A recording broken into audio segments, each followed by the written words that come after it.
Kemudian yang wajah dan ini wajah saya sampaikan itu adalah kajian riset yang implementasinya dalam kehidupan dikembalikan kepada masing-masing. Bagus, bagus. Kita sepakat Ustadz, kita tidak perlu mempersoalkan masalah ini wajah tuh ataupun wajah tuh. Contoh masalah iftitah, masalah sunnah kok. Yang nggak baca pun sholatnya sah. Kok dirame-ramein gitu. Sekarang sampai mengatakan bahwasanya membaca doa iftitah ini wajah tuh ataupun tidak membaca sama sekali no problem. Dan Pak Ustadz tadi sudah bilang terserah orangnya masing-masing. Tapi mengapa dalam ceramah yang sebelumnya sampai mengatakan jadi yang baca ini wajah tuh itu bukan bacaan iftitah, itu bacaan saat menyembelih hewan kurban atau saat lontar jumrah. Kalau Anda ingin bacakan dalam sholat, bacakan yang wajah tuh saja. Ustaz, tapi kan ada di Quran, surah Al-An'am ke-6, surah ayat ke-79. Nabi Ibrahim aja baca ini wajah tuh, Nabi Ibrahim baca ini wajah tuh. Masa kita yang bukan Nabi nggak boleh baca itu? Mas, tolong lihat dulu, Nabi Ibrahim kapan bacanya? Dalam suasana apa? Itu bukan dalam suasana sedang sholat. Sedang mencari keyakinan kepada Allah ketika melihat matahari, lihat bulan, lihat macam-macam. Setelah itu beliau kemudian berpasrah diri kepada Allah, bukan dalam konteks sedang sholat. Sholat kita itu diatur Nabi, ada contohnya. Sahabat aja salah diluruskan oleh Nabi, kita yang bukan sahabat masa nggak mau ikuti Nabi? Itu yang agak aneh ya. Baik, ternyata saya sampai pergi tuh ke ujung Jawa Tengah. Saya cek di mana anak-anak ini belajar. Sumbernya di sini. Sampai saya koleksi kitab-kitab dari teman-teman yang di Ormas itu. Saya beli yang dari Muhammadiyah, yang dari NU, yang dari macam-macam. Ternyata di semua kitab yang aslinya itu nggak ada ininya, Pak. Entah kenapa kemudian tersebar di masyarakat buku yang tipis-tipis itu ada tambahan ininya. Mungkin itu yang harus sedikit diluruskan untuk anak-anak kita yang sedang belajar. Mohon izin ya, tolong untuk anak-anak Bapak Ibu agak ketat ya. Jangan biarkan dia salah. masihkah ucapan yang seperti tadi tidak disebut menyalahkan amaliyah orang lain, khususnya amaliyah warga Nahdlatul Ulama? Lalu apa maksudnya? Jawabannya adalah berarti Ustadz Adi Hidayat ini sudah rujuk atau sudah menganulir ceramah yang sebelumnya. Kalau dalam teks itu ya anggap sebagai menasah teks yang sebelumnya. Itu sudah biasa. Jadi kepada Akang Sani Uye ini jangan terlalu dipersoalkan juga. Setidaknya kalau kita mengambil ibrah dari seseorang itu diambil yang terakhir. Kadang-kadang memang sudah biasa siapapun bahkan termasuk ulama itu ada tanakut, ada kontradiksi antara perkataan-perkataan mereka di satu waktu dengan waktu yang lain. Ambil contoh Imam Syafi'i saja. Pertama kali beliau itu menelurkan fatwanya yang terakomodir di dalam fatwa yang disebut dengan Qaul Qadim, di mana itu banyak yang dianulir oleh beliau sendiri, banyak yang direvisi oleh beliau sendiri dalam fatwanya Qaul Jadid, dan itu sudah hal yang maklum, kita sudah paham.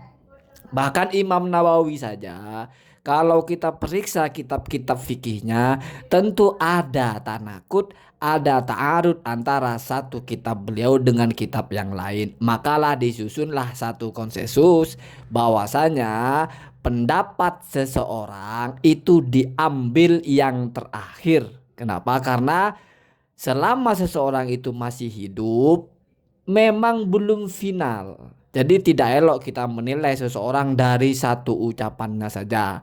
Kita tunggu apakah dia menganulir ucapannya itu atau tidak. Saya kira ini hal yang wajar di dalam fikih.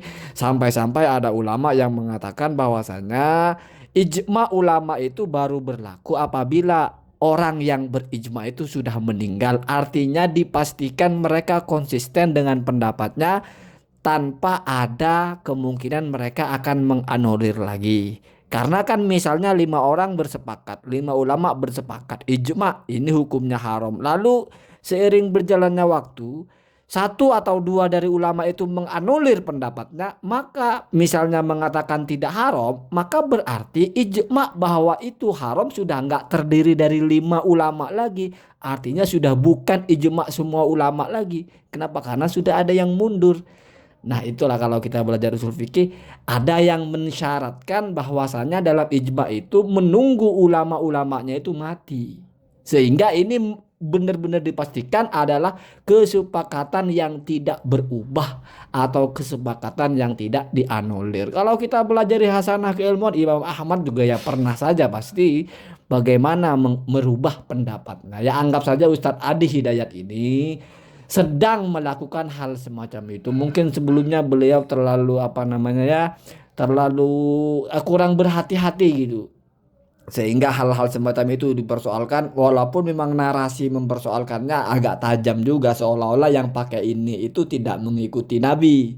seolah-olah itu adalah salah, bahkan seolah-olah anak-anak kita jangan sampai membaca ini. Itu memang berlebihan sekali. Tetapi jangan kita fokus kepada itu, kita fokus kepada qauluhu al-akhir. Setidaknya sampai saat ini ceramah terakhir beliau adalah mengatakan bahwa implementasinya kembalikan kepada pihak masing-masing. Apalagi yang perlu dipersoalkan gitu. Tidak perlu lagi ini dipersoalkan. Jadi kita etifak tidak perlu diramai-ramaikan.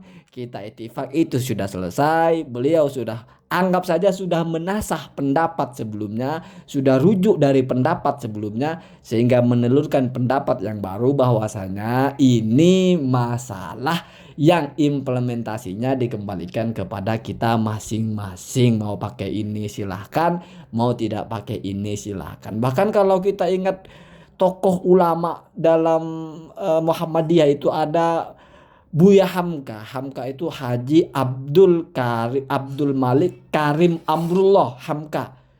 Dulu-dulunya beliau menolak yang namanya kunut, tetapi lama-lama beliau menganggap itu sesuatu yang tidak layak untuk ditolak. Dan banyak sekali ulama-ulama yang bukan menganulir bahasanya, yang merevisi pendapatnya.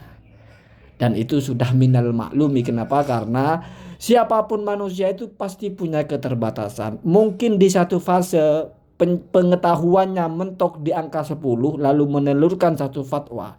Lalu seiring berkembangnya fase, berkembangnya keadaan, berkembangnya keilmuan, berkembangnya pengetahuan, dan menyadari bahwa itu keliru, maka dia menelurkan fatwa yang baru yang menganulir fatwa sebelumnya. Dan dalam hal seperti ini, maka yang terakhirlah yang dipakai. Itu berlaku biasanya juga di dalam teks Al-Quran juga seperti itu. Mana yang datang terakhir, maka itu pasti menasah atau biasanya menganulir teks atau ayat yang datang sebelumnya. Jadi ini sudah hal yang wajar. Dalam khazanah keilmuan, orang merevisi pendapatnya itu bukan aib, bukan kesalahan, bukan hal yang perlu dicemooh. Yang jelas, mari kita tulus meyakini bahwasanya pada akhirnya Ustadz Adi Hidayat pun tidak menyalahkan. Kenapa? Karena beliau mengatakan dengan tegas itu dikembalikan kepada siapa yang mau memilih ini atau tidak. Dan jangan juga mengeneralisir bahwasanya ini itu amaliyah warga NU secara umum. Kenapa? Karena jangan-jangan warga NU juga ada yang pakai ini, ada yang tidak. Karena kalau kita disiplin belajar fikih, misalnya Fathul Qorib, di situ ya memang tidak ada ininya. Di takribnya juga doa iftitah itu tidak pakai ini. Jadi bahkan Imam Syafi'i juga ikhtaronya memilihnya yang tidak pakai ini. Tetapi tidak kita berpolemik mana yang lebih benar, bukan. Setidaknya semuanya punya dalil masing-masing. Dan saya lihat orang-orang yang menggunakan ini itu pendalilannya bukan dengan ada di kitab fikih atau ada di hadis, tetapi masuk kepada bab bacaan dalam sholat itu. Jadi itu sudah lain bahasannya ya.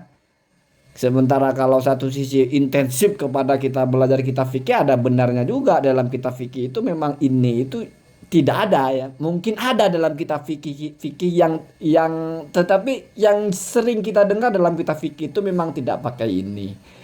Jadi saya tidak membandingkan mana yang benar mana yang salah, tetapi konsis kepada bicara secara ilmiah, sehingga analisa kita melihat orang berubah pandangan itu juga dianalisa secara ilmiah. Artinya itu min lawazim, sesuatu yang wajar. Semoga bisa difahami.